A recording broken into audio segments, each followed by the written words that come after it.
Welcome to special analysis. నేను రమ్మ మండవ. ఈరోజు అనాలిసిస్లో భాగంగా మనం తీసుకోబోతున్న టాపిక్ ఏంటంటే, ఈరోజు అనాలిసిస్కి నేను ఒక టైటిల్ పెడతాం జరిగింది. మా తాత రాముడు, మా నాన్న దేవుడు, లోకేష్ మూర్ఖుడు.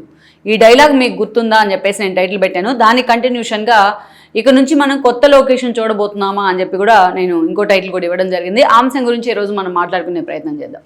ఇప్పుడు మనం టైటిల్లో పెట్టుకున్న డైలాగ్ మీరు చాలాసార్లు వినే ఉంటారు. ఎక్కడ వినే ఉంటారు అంటే లోకేష్ పాదయాత్రలో. లోకేష్ పార్టీ కష్టకాలంలో ఉన్న సమయంలో, అంటే జగన్ కొట్టే దెబ్బలకు నిజంగా ఆ రోజు టీడీపీ అతలాకుతలం అయిపోయిన పరిస్థితి ఉంది 2019 తర్వాత జరిగిన పరిణామాల్లో. అటు పాలనాపరంగా అనేక ఇష్యూల్లో కావచ్చు, చంద్రబాబు నాయుడు తీసుకున్న ప్రతి నిర్ణయాన్ని జగన్మోహన్ రెడ్డి వ్యతిరేకిస్తూ వచ్చారు. ప్రజావేదిక కూల్చివే దగ్గర నుంచి అమరావతి విధ్వంసం దాకా చాలా రకాలుగా చంద్రబాబు నాయుడిని, ఆయన పేరుని ఇబ్బంది పెడతా వచ్చారు జగన్మోహన్ రెడ్డి. చంద్రబాబు నాయుడు ఆర్థిక మూలాలను కూడా కొట్టే ప్రయత్నం చేశారు. ఆ పార్టీ నేతలు, చంద్రబాబు నాయుడు సామాజిక వర్గానికి సంబంధించిన నేతలందరినీ కూడా అరెస్ట్ చేశారు. అంటే ఆల్మోస్ట్ 23 సీట్లతోనే ఆ పార్టీ ఒక డీమోరలైజ్ అయిన సిచ్యువేషన్లో నిజంగానే జగన్మోహన్ రెడ్డి కొట్టే దెబ్బలకు ఆ పార్టీ ప్రథమ స్థాయి నేతలు బయటకు వచ్చేందుకు కూడా భయపడిన పరిస్థితి. వాళ్ళని చూసి ద్వితీయ శ్రేణి, ఆ తర్వాత తృతీయ, వీళ్ళందరూ కూడా క్యాడర్ బయటికి రావాలంటే ఇబ్బంది పడుతున్న సందర్భం ఉంది. గట్టిగా మాట్లాడితే కేసులు, ఒక అడుగు వేస్తే అరెస్టులు, ఇంత న్యూసెన్స్ ఉండింది ఆ రోజు రాష్ట్రంలో. అలాంటి సిచ్యువేషన్లో నిజంగానే మనం చూస్తే లోకేష్ పాదయాత్ర చేపట్టారు. లోకేష్ పాదయాత్ర చేపట్టే ముందు అందరూ ఏమనుకున్నారంటే, ఇతను అసలు పాదయాత్ర చేయగలడా, జగన్మోహన్ రెడ్డి ఇతను అసలు పాదయాత్ర చేయనిస్తారా లేదా అనేది చాలామందికి ఒక అనుమానం ఉండేది. పెద్దగా ఎక్స్పెక్టేషన్స్ లేవు లోకేష్ పాదయాత్ర మీద ఆ రోజున. అలాంటి సమయంలో లోకేష్ యువగళం పేరుతో పాదయాత్ర స్టార్ట్ చేశారు. అది కూడా కుప్పం నుంచి. పాదయాత్ర స్టార్ట్ చేసిన తర్వాత జగన్మోహన్ రెడ్డి అందరూ అనుకున్న విధంగానే అతను ఇబ్బంది పెట్టే ప్రయత్నం చేశారు. అతను మైకులు లాగేశారు, అతను నుంచొని మాట్లాడుతుంటే జనం మధ్యలో స్టూల్ని లాగేసుకున్నారు. లోకేష్ వెంట ఉండే పార్టీ క్యాడర్ మీద, కోఆర్డినేటర్స్, ఆ ప్రోగ్రామ్ కోఆర్డినేటర్స్ మీద కూడా కేసులు పెట్టారు. నాన్ బెయిలబుల్ వారెంట్లు ఇష్యూ చేశారు. ఇన్ని రకాలు జరిగినా బట్ లోకేష్ ఎక్కడా కూడా వెనకడుగు వేయలా. అయితే అదే సమయంలో నిజంగా పార్టీ నిస్తేజంగా ఉంది, మనం ఇందాక చెప్పుకున్నట్టు. అలాంటి టైంలోనే అంతకు ముందుగా ఏదైతే లోకేష్ పాదయాత్రకు ముందుగా ఒంగోలులో జరిగిన మహానాడు కొంత బూస్ట్ ఇచ్చింది పార్టీకి. ఆ తర్వాత తక్కువ సమయంలోనే లోకేష్ మొదలుపెట్టిన పాదయాత్ర నిజంగానే పార్టీకి కొంత ఊపిరి పోస్తుందని అనుకోవాలి. నిస్తేజంగా ఉన్న క్యాడర్ను మేలుకొల్పింది లోకేష్ పాదయాత్ర అనేది.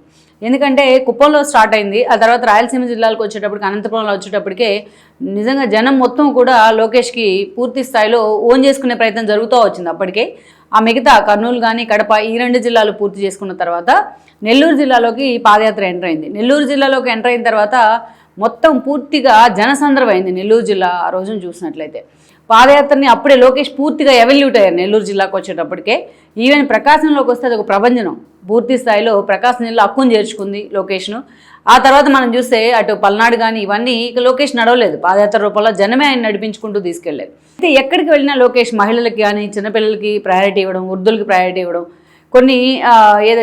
కొన్ని పడికట్టు డైలాగ్స్ ఆయన వాడుతూ ఉండేవాళ్ళు. ఎప్పుడు కూడా ఎక్కడికి వెళ్ళినా రెడ్ బుక్ ఒకటి మాట్లాడేవాళ్ళు ఆయన. ఎవరైతే పార్టీ క్యాడర్ని, పార్టీ నేతల్ని ఇబ్బంది పెట్టారో అధికారులతో సహా, పొలిటీషియన్స్తో సహా వైసీపీ వైపు నుంచి అందరి పేర్లు నేను రాసుకుంటా ఉన్నాను అని చెప్పేసి ఆయన ఎప్పుడు కూడా రెడ్ బుక్ని చేతితో పట్టుకొని చూపిస్తూ క్యాడర్లో ఒక ఆత్మవిశ్వాసం, ఒక బూస్ట్ నింపే ప్రయత్నం చేసేవాళ్ళు.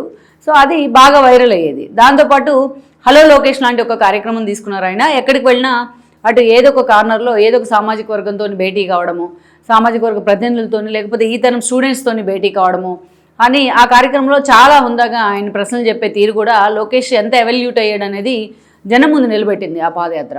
ఆల్మోస్ట్ అది కాకుండా రోజుకి 3,000 4,000కి పైగా ఆయన సెల్ఫీలు దిగేవాళ్ళు ఓపిక్గా ఆఫ్టర్నూన్ పాదయాత్ర స్టార్ట్ చేయబోయే ముందుగా. సో అలా లోకేష్ జనంలో ఎమర్జీ అవుతూ వచ్చారు.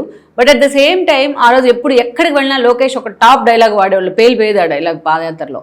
ఏ డైలాగ్ అంటే, మా తాత రాముడు, మా నాన్న దేవుడు, బట్ లోకేష్ మూర్ఖుడు అని చెప్పేవాళ్ళు ఆయన. ఎందుకంటే మా తాత మా నాన్న చాలా మంచివాళ్ళు, అప్పట్లో అలాంటి రాజకీయాలు ఉండేవి కాబట్టి అప్పుడు అలాగ చెల్లింది. కానీ లోకేష్ మాత్రం మూర్ఖుడు, నేను నాతో ఎలాగో ఉంటారో నేను వాళ్ళతో అలాగే ఉండే ప్రయత్నం చేస్తాను. సో ఎవరిని వదిలిపెట్టను, నేను రెడ్ బుక్లో ప్రతి ఒక్కరి పేరు ఎక్కిస్తున్నాను, ఎన్ని కేసులు పెట్టించుకుంటే అంతమంది నేను ఓన్ చేసుకుంటానని చెప్పి ఎక్కడికి వెళ్ళినా ఆయన మాట్లాడుతూ ఉండేవాళ్ళు. అందుకే ఆ డైలాగు, నేను మూర్ఖుడిని అంటే నేను పట్టుదల కలిగిన వ్యక్తిని అని చెప్పే ప్రయత్నంలో ఆ డైలాగ్ వాడేవాళ్ళు ఆయన. కానీ అప్పుడున్న క్యాడర్లో, అప్పుడు నిస్తేజంగా ఉన్న క్యాడర్లో అలాంటి డైలాగ్స్ నిజంగా కొంత బూస్ట్ అయితే ఇచ్చాయి లోకేష్ కనే అనుకోవాలి. సో అన్నట్టుగానే మనం చూసాం గన్నవరంలో అసలు లోకేష్ పాదయాత్ర ఎంటర్ అవ్వడానికే భయపడిన సిచ్యువేషన్లో, లైక్ మాచర్ల కానీ అలాంటి చోట్ల మనం చూస్తే లోకేష్ ఆ పాదయాత్రలో గన్నవరంలో బహిరంగ సభ పెట్టి మరీ వంశీకి సవాల్ విసిరిన పరిస్థితి ఉంది. ఆ రోజు ఆ పార్టీలో ఉన్న వైఎస్ఆర్సీపీలో ఉన్న వెంకట్రావుని తిరిగి తన పార్టీలో చేర్చుకున్నారు. అదే వేదిక నుంచి, ఇది ఒక ఎగ్జాంపుల్ మాత్రమే నేను చెప్తుంది, అదే వేదిక నుంచి తన తల్లిని ఎవరైతే అవమానించున్నారో వాళ్ళని మొత్తం నడి రోడ్డు మీద నడిపిస్తానని చెప్పి కూడా ఆ రోజు మాట్లాడడం జరిగింది. సో దాన్ని ఆ తర్వాత యాక్షన్ ప్లాన్లోకి తీసుకొచ్చే ప్రయత్నం చేశారు అధికారంలోకి వచ్చిన తర్వాత. సో మొత్తానికి చంద్రబాబు నాయుడు అరెస్ట్తోనే ఆ పాదయాత్రకు బ్రేక్లు వేసే ప్రయత్నం జరిగినా బట్ ఎక్కడా కూడా లోకేష్ వెనుకంజ వేయలేదు. ఒక తాత్కాలికంగా విరామం ఇచ్చారు. తన తండ్రి రిలీజ్ అయిన తర్వాత మళ్ళీ ఆ పాదయాత్రను కూడా కంప్లీట్ చేసుకోవడం జరిగింది. సో లోకేష్ అసలు చంద్రబాబు నాయుడు కొడుకు అంటే బోర్న్ విత్ గోల్డెన్ స్పూన్ అనుకున్నాం, కానీ లోకేష్ నిజంగా ఎవల్యూట్ అవ్వగలడా, లోకేష్ నిజంగా లీడర్గా ఎమర్జ్ అవ్వగలడా అన్న డౌట్లన్నీ కూడా ఆ పాదయాత్రతో పటాపంచలు చేసుకోగలిగారు. ఆయన నిజంగా జనం ఆయన్ని ఓన్ చేసుకున్నారు. సో అప్పటి నుంచే చంద్రబాబు నాయుడు తర్వాత ఆ స్థాయిలో టీడీపీకి భవిష్యత్ నేతగా లోకేష్ ప్రొజెక్ట్ అవుతూ వచ్చారు, ఎన్నికల కంటే ముందు నుంచే. దాన్ని ఎన్నికలు అయిపోయినాయి. ఈ అధికారంలోకి వచ్చిన తర్వాత లోకేష్ మంత్రి పదవి తీసుకోవద్దని చాలామంది కోరుకున్నారు. ఎందుకంటే గత అనుభవం, అంతకుముందు లోకేష్ ప్రత్యక్ష ఎన్నికల్లో పోటీ చేయకపోయినా చంద్రబాబు నాయుడు ఆయనకి ఎమ్మెల్సీ ఇచ్చి మంత్రిని చేయడం జరిగింది. సో అయితే ఆయన మంత్రిగా వెళ్ళిన తర్వాత తన మంత్రిత్వ శాఖ మీద ఆయన ఎక్కువగా ఫోకస్ పెట్టారు, పార్టీని వదిలేశారు అన్న విమర్శలు వచ్చాయి. ఈ క్రమంలోనే ఆ రోజు మంగళగిరిలో ఓడిపోవడానికి కూడా ఇదే ఒక కారణంగా చూపించారు లోకేష్ విషయంలో. అందుకనే ఆ రోజు లోకేష్ మాత్రం మంగళగిరిని చూస్ చేసుకుంటా అంటూ సరే మంగళగిరిలో ఆయన భారీ మెజారిటీతో గెలిచి చూపించారు మొన్నటి ఎన్నికల్లో. అయితే ఇక్కడ ఏంటంటే సో లోకేష్ గతంలో మంత్రి పదవి తీసుకున్న కారణంగా ఆయన పార్టీని పక్కన పెట్టారు అని చెప్పి ఒక విమర్శలు వచ్చాయి. అందుకే లోకేష్ మంత్రి పదవి తీసుకోవద్దని చాలామంది ఆయన సన్నిహితులు కూడా సలహా ఇచ్చారు. అయినా సరే లోకేష్ అటు ఐటీ శాఖతో పాటు ఇటు హెచ్ఆర్డీ అండ్ విద్యాశాఖ కూడా ఆయన తీసుకోవడం జరిగింది.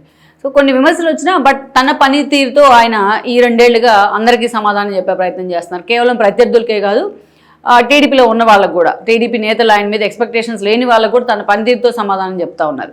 ఈ వీడియో మీకు నచ్చినట్లయితే please share, like and subscribe R24 Telugu.